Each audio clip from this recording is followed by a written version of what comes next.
Play started. Sir Charleston Lee, he won the game for them. He scored every single touchdown in the Bulldogs game. Here we go. Take a look. The Marlin Bulldogs haven't been off to a great start this season, losing every non-district game on their schedule. But when district play came around, Sir Charleston Lee led this team to a victory. It was great. I mean, it was our first win this season. He put the team on his back. He's our senior leader, senior captain, and that performance was huge for us and the community and the school. I know that I'm the leader of the team, and it's our first district game, so I knew I had to help us out.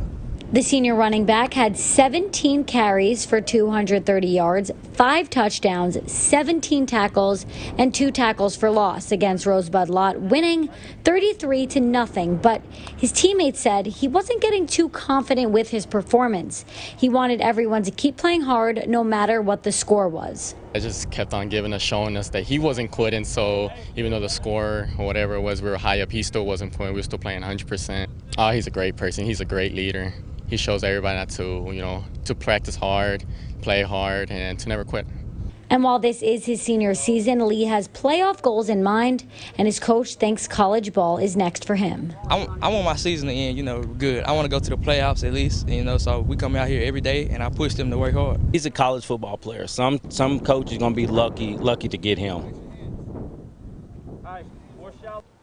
Great kid. I think he's going to play football. He said that is his goal, but he also wants to get to the playoffs. So his big hopes for the season. That's good. That's good. Hey, speaking of big hopes there, we're going to go to our Channel 6 hotline with Temple head coach Scott Stewart. Coach, big win tonight over Killeen. You guys are 4-0. I mean, how big is that, especially to be in the driver's seat with Midway atop of that tough District 12 6A?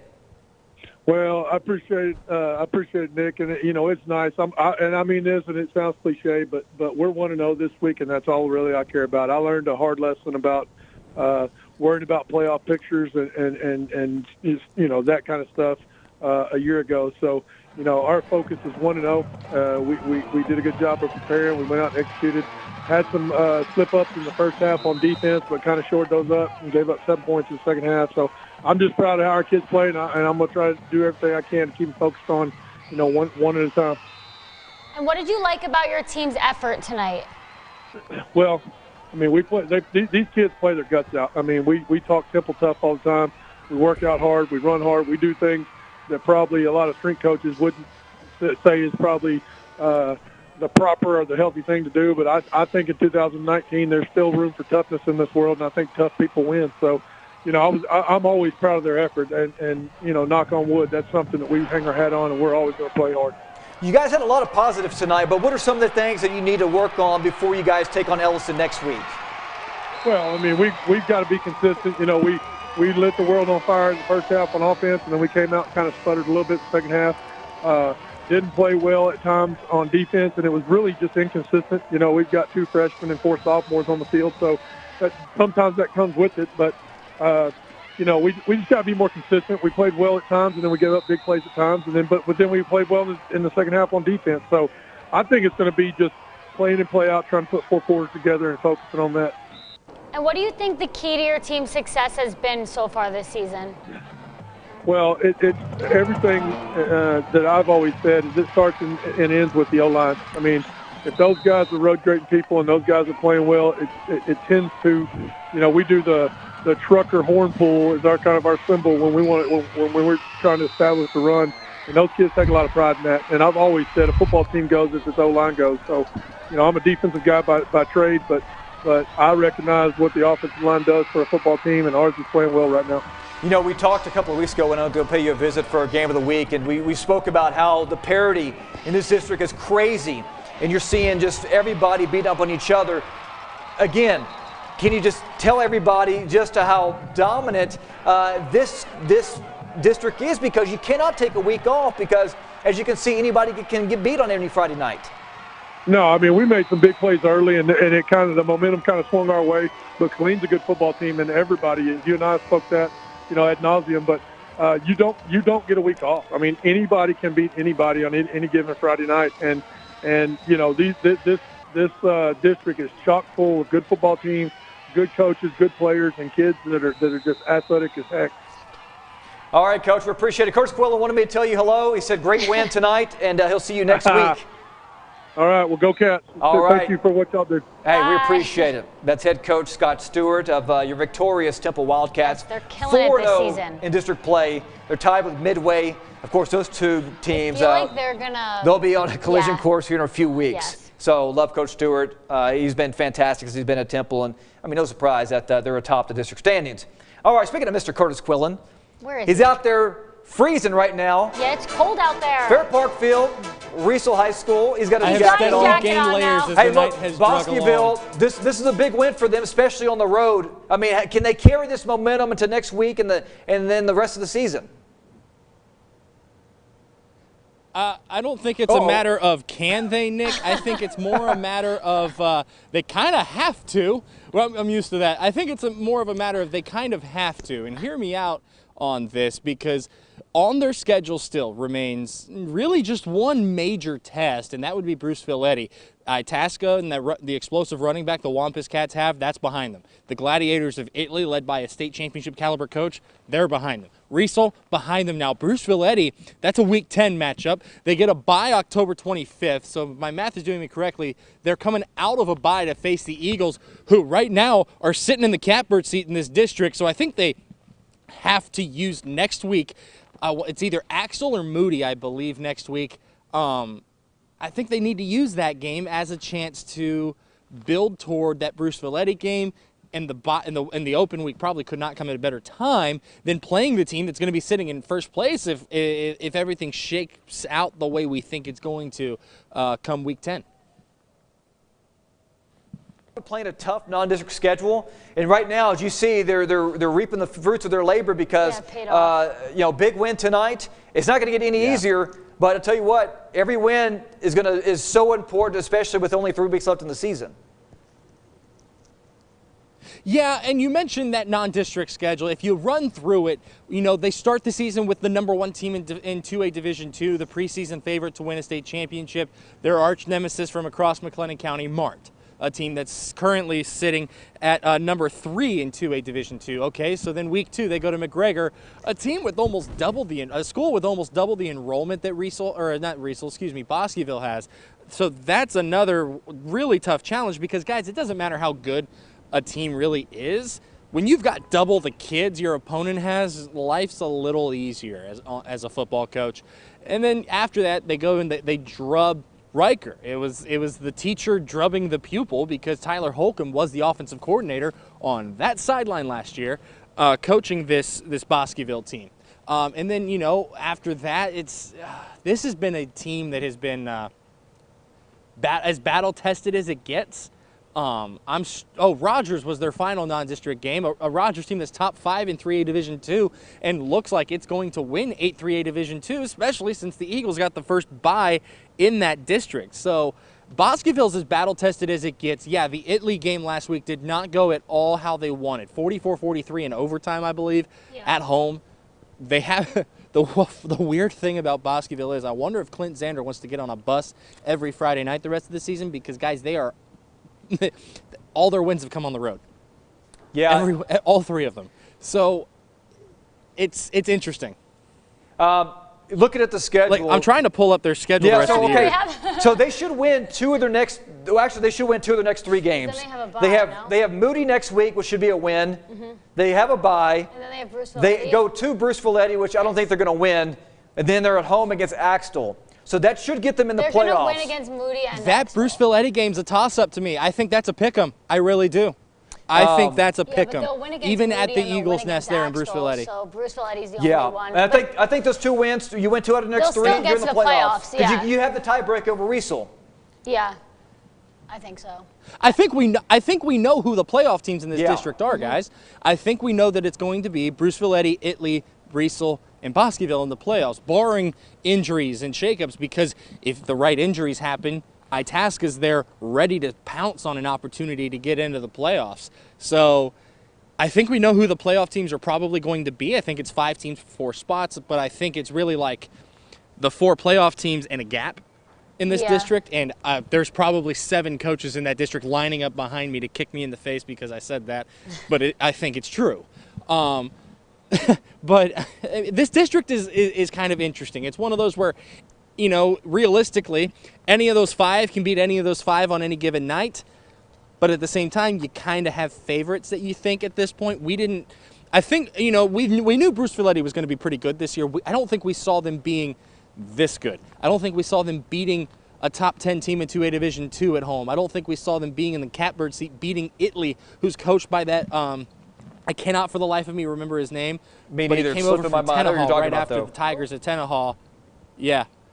He left Tennehaw to come back to Central Texas because he's from the Hubbard area, I believe. His last year in Tennehaw, the Tigers lost in the state championship game to Munster. And I think that was 2017. I've officially been around high school football too much. Looking at Riesel's schedule, they have a... they don't have that many hard teams left. I feel like all the good teams already played the good teams, so then, Riesel has the rest of their district. Yeah, for Riesel, they got to go to Bosqueville, which is tough. They have Axtell, which they should win, and then Itasca and Italy. So they're going to finish the season. Italy week 11 is going to be a pivotal game for Riesel. It is. Yeah. That is. It really is. Next week at Bosqueville is also a huge game for Riesel. You have to think that if you want to get an easier road in the playoffs, because coming in as a 3 or a 4 in this district is it's awful, because the district you're paired with on the other side of the county has San Saba, the number 3 team in 2A Division I. It has Crawford, a state powerhouse. It has just a ton of talent. It has Spencer Eccleston, the running back at Valley Mills, who can bulldoze just about anybody in the district. So you don't want to be a 3 and you don't want to be a 4 coming out of District 8 to A Division I. So if you're Riesel and you're looking at it and you're going, okay, we need to find a way onto that 2 line. We need to cheer as hard as we can for Bosqueville, and we need to find a way onto that 2 line to avoid Crawford, to avoid San Saba. So, okay, you look at it. You need both of those games. You need next Friday night at Bosqueville, and you need the Week 11 game over Italy. Because I'm not trying to sound like a jerk. I'm just going to call it like I see it. I think the Itasca game is a win for Riesel. I think they're going to have a little bit of trouble with the running back that Itasca has. He's a slippery son of a gun. But I think they win that one. And then I think Axtell's a win for them. I think Axtell's really, really young. That was a playoff team last year, but they just don't have the seniors they had last year. I want to move up 4 classifications here to 6A. So, Midway won tonight. Temple wins tonight. Shoemaker wins tonight. I think Shoemaker's going to be good. Is 3-1 on the season. They're going to come out and come from behind and listen. Shoemaker is the real deal. I talked with Toby Foreman last night, and he is Week 9 is a Thursday night game. Midway Shoemaker. Yeah, wow, that's going to be a good one. That's going to be a good one because next week they have Waco High, which they should win. So they should be 4-1 after that. Yeah, and then Midway, Cove, and then Heights. So the back end of their schedule. Listen, like we just talked harder than the beginning. Like we just talked with Scott Stewart. Anybody can win on any given Friday night or Thursday night. But what Shoemaker's doing right now is incredible. I think we thought they were going to be good. We knew Shoemaker was going to be dangerous this year. Coaches in this district, Nick, and Nikki, you've seen it this year, but Nick, you and I have seen it for the last 2 years since Foreman arrived in Killeen. That back half of the 2017 season, Foreman's first in Killeen, the teams in this district were going, y'all, Shoemaker. It might not be this year, it might not be next year. But Foreman's 3rd year, this team's going to be good. It's Foreman's 3rd year. This team is really, really good. I want to say, I'm looking at the numbers right now. Temple and Midway are both 4-0 in district. Belton was off this week. Shoemaker's 3-1 in district. I think Temple and Midway have sort of clinched. I'm looking at Midway at their schedule, and the only game that gives me any kind of reason to pause on Midway's schedule, so not necessarily Midway. Midway, of their last 4 games, Shoemaker, Temple, Belton, Week 9, Week 10, Week 11. They have Harker Heights next week. That's going to be great. And then you look at Temple's schedule, that's... If you're Jeff Hume, you're thinking you drew the short straw right now. Your last 3 games are against probably the 3 of the 4 best teams in the district. Come on. Then you look at Temple's schedule remaining. At Ellison next Friday night. That game, I don't know what to think of Ellison. We'll come back to that in a second. But the remaining schedule for Temple, yeah, they are, is Ellison, Waco High, Midway, Coppers Cove. I think Temple's is a little bit easier, but I think we're talking marginally because they've got Waco High still on their schedule. Midway's already got Waco High in the rearview mirror. I think they've both kind of clinched. I think if they both get wins next week, they're mathematically in, and there's really no way to catch them. Right now at 4-0, if they lose out, there's some sort of like numbers scenario that I'm not smart enough to figure out that plays into factor then. And you know, it's weird. So next week they both really want wins, but man, that district, you look at Ellison. Ellison had a lead on Shoemaker tonight. And you're thinking, okay, maybe Ellison hasn't really figured it out. They haven't had a break yet. Their open week is after they're done. Week 11, that's Ellison's open week. Because the way these districts draw, and I know they have to do it, I know there's no good way to do it, but that just sucks. A week 11 bye, you don't get a bye. But Ellison, it looked like they were starting to figure it out. Then Shoemaker comes back and beats them by 1. And I would have paid real good money to go see that game because I love that kind of competition. So Shoemaker beats Ellison. So now you look at, Ellison in their review mirror is Harker Heights a loss, Belton, or excuse me, not Belton, tonight, Shoemaker, then and Temple, then Belton, Midway. And then Killeen. they go to overtime with both Harker Heights and Midway. Ellison confuses me, man. You know, their last 4 games have been decided by 5 I've been points looking or at the less. numbers. I was at their practice. Which Dude, is crazy. it's like Shoemaker last year. Yeah, it's like Shoemaker last year. I want to. Because those kind of games are just when I went to practice this year, Nick, I came back to the office. Nick, I mean, you can attest to this. When I got back from practice at Ellison this year during 2-a-days, I said the Eagles could be legit. They looked the part. They had the numbers to back it up. 8 of 11 starters back on defense at the beginning of the year. But where is the offense? I know. They can't. That's what they're missing now. They're having a problem scoring. You look at it. They lost in the first 3 weeks combined against A&M Consolidated, a top 5 team in 5A Division II, mind you, loaded with FBS talent all across the field. It's amazing the talent A&M Consolidated has. They scored 6. Shutout by Vandegrift, and then 16 on Waco High. So they were outscored 73-22 in the first 3 weeks. They've got to score the ball, and the remaining teams on their schedule are Temple, Belton, and Killeen. Guys, I still want to believe in Ellison because I think they do have the pieces. But if you can't score, those are the 3 worst teams in this district to have left on your schedule. I don't think that they're gonna. Temple prides itself on its defense. Yeah, all I know is on November 1st. That our game of the week could be Temple at Midway, both undefeated, district championship. Yeah. On the line. Just like last year. Yeah. But I mean, and that's at Panther Stadium this year. Yeah. That's in Hewitt. Yeah, it's going to be in Hewitt. So, I mean, it's good to, like we talk about every single week, we got a couple of weeks left to go in the season. Every game is a must-win for everybody to get in this playoffs race. It's not going to be easy because everybody's fighting for the same thing. Even those good teams that have a couple of losses, they might be in last place. It can flip on a dime. So many districts are so close. Yeah, they are close. They're within a couple of games. And 4A Division 2, that one's close. To prove your point, look at 8 4A Division 2. Thank you, Dickie. To prove your point, look at 8 4A Division 2. Yeah, they're Ryan also Fite's good. Mahia Black Cats. Photojournalist Ryan Fite. He is a Mahia grad. He is the biggest Mahia fan I know. And he just watched his Black Cats beat number 9 Fairfield in Fairfield. So if I'm Alan Hare, the head coach of the Salado Eagles, who has an open week this week, I'm sitting at my office tonight and I'm watching the world burn because Lorena, coming off of a skid, comes into Robinson. That game went final with a Lorena win, right? Yes, they won. Yes, Lorena won big. 41-20 or something like that. No. But they it was big. So yeah, it was Lorena big. bounces back with a win. Mahia wins. Connally wins again. The They're number 1 undefeated. team in the state wins again. Breaking news, Connally's good. And Nick, we need to really talk about your definition of a dark horse because you keep saying Connally's your dark horse. They're not a dark horse anymore. They're not. They're number 1. That district is just.